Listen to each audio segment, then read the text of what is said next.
just on my way into Durham, heading for the castle, where an old friend of mine, Miranda Threlfall-Homes, is chaplain of University College. What a place. It's lovely, isn't it? How long have you been here?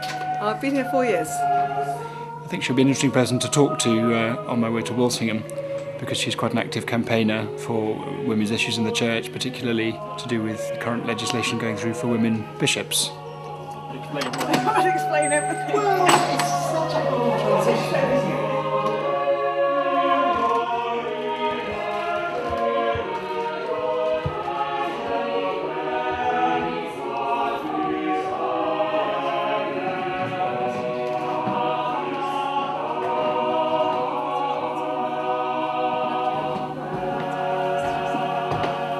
So I know, Miranda, apart from the college stuff, you're quite involved in sort of broader church issues, General Synod and... Yes, I'm the university representative on General Synod. Well, I was on the Watch Committee. Watch is Women and the Church, which is an organisation working for the full inclusion of women in the Church of England, and currently doing a lot of work campaigning for women bishops. Right. So you're involved with Watch, and what's the feeling about the latest proposed legislation on women bishops? I think it's okay. We're going to vote for it in Synod, but it's not ideal because we'd have preferred much simpler legislation that simply let women be bishops on the same terms as men. Yeah. This legislation still has a lot in it about people selecting a male priest, people choosing to have a male bishop instead of a female bishop and so on. There's a lot more in the legislation about what happens if you don't want a woman than there is about women being bishops. Okay. Seems to have got the balance a bit wrong. Yeah. At the same time, though, of course, the traditionalists are deeply unhappy. And... I mean, some people are still saying it's not enough, but the problem is that the revision committee have been through so much work on exactly how they could give more, which they originally wanted to, much to our disappointment, and it simply can't be done. There's no way of setting up the sort of structural legal provision that some people are asking for without actually making two churches. What the legislation says is that there'll be a code of practice. There are going to be these letters of request, aren't there, that parishes can... Well, if a parish wants to not have a woman priest, it can write a letter in vacancy saying, please send us a man. Yeah. For which the legislation has to put a whole raft of exemptions from equality law in to get that through. And if a parish doesn't want to have a woman bishop, they can ask to have a man. Now, for some people are saying that's not enough and they want to be able to have a man who they agree with, or a man who hasn't ever touched a woman in ordination, or a man where no woman was involved in his consecration, and so on. And the church has decided that's a step too far. I mean, you end up asking for Crufts pedigree certificates for each member of the clergy, and it's just not sustainable. The Church of England's position has always been that the church decides if you're ordained. Once you are ordained, you're legally and validly ordained, and that's it. And to start saying that you're not properly ordained because a woman was ordained at the same service as you or something just gets silly. Okay. But on a more personal level, you do have friends who take the traditionalist position. How do you negotiate that? Is it tricky? It's not particularly tricky. I mean, we agree to disagree. Yeah. I mean, Andrew taking the service just now isn't. He's one of the people who says that in theory women could be priests, but only if Rome agreed. Okay. I mean, I completely disagree with him on that, and we agree. We met a few times to talk about it. We're going to meet in a few weeks' time to talk about the legislation. Yeah. But I mean, he, like many other people, I mean, he's being told by some pressure groups to say that he's going to leave if the legislation doesn't go through in the way the pressure groups want. But people like him, they're not going to leave the Church of England. They are Church of England priests. They're not going to leave. Yeah. I mean, I invited him to come and celebrate this evening.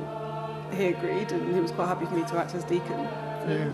Was it just a coincidence that it's the Feast of Corpus Christi, or did you have some special... No, that was deliberate, because we normally have a service on a Thursday. Yeah. And I wanted to have a Corpus Christi communion service, and this year we have one member of the chapel community of the choir who he's not actually a member of Forward in Faith, but he's not convinced by women's ordination. He hasn't made his mind up yet, and won't take communion from me. And that always seems a real shame that in a place where he's a member of the choir, he can't take communion with us. And especially on the Feast of Corpus Christi, I thought it would be really nice if he could. And so I invited Andrew to come along and do the service. And then because he does it in a rather high style. We thought, well, let's go the whole hog and do it in his style. Yes, with the incense and so on. Good experience. Yeah, no, it was beautiful. Yeah.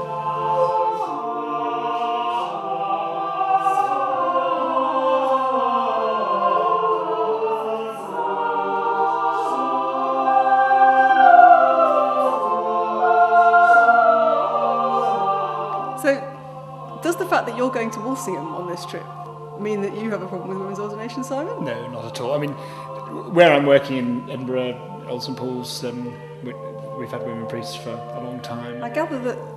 Is it true that women still aren't welcome at Walsingham? Yeah, that is the case. I mean, it's been very much associated, I guess, all the way through its history, really, with the fairly sort of extreme Anglo-Catholic party. And I think some women who go and men who support women's ordination, can feel a bit uncomfortable there. I have to say, my own view is that, like your friend Father Andrew, I mean, while the Orthodox and the Roman Catholics can't countenance it, I don't think we can treat opposition to the ordination of women as a kind of outlandish point of view. I think it's something that we've got to factor in.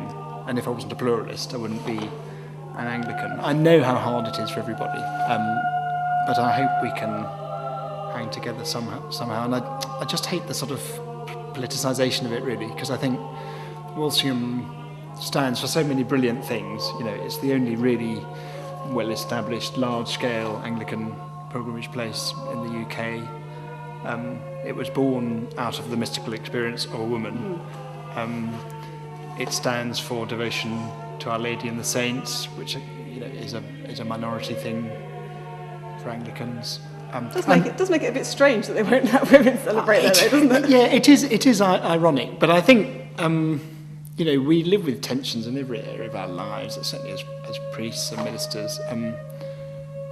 I think you have to hold out for some. It's the Feast of Corpus Christi. You have to hold out for some vision of the unity of the Church, not depending on gathering the like-minded together and excluding other people. And I know on both sides there are a lot of hurt feelings and people find it very hard, but I'm hoping with this walk to stay a bit more focused on the spirituality of it and sit light to the politics.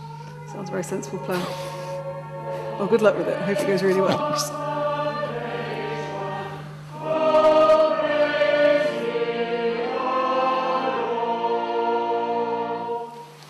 Go in peace to love and serve the Lord. In the name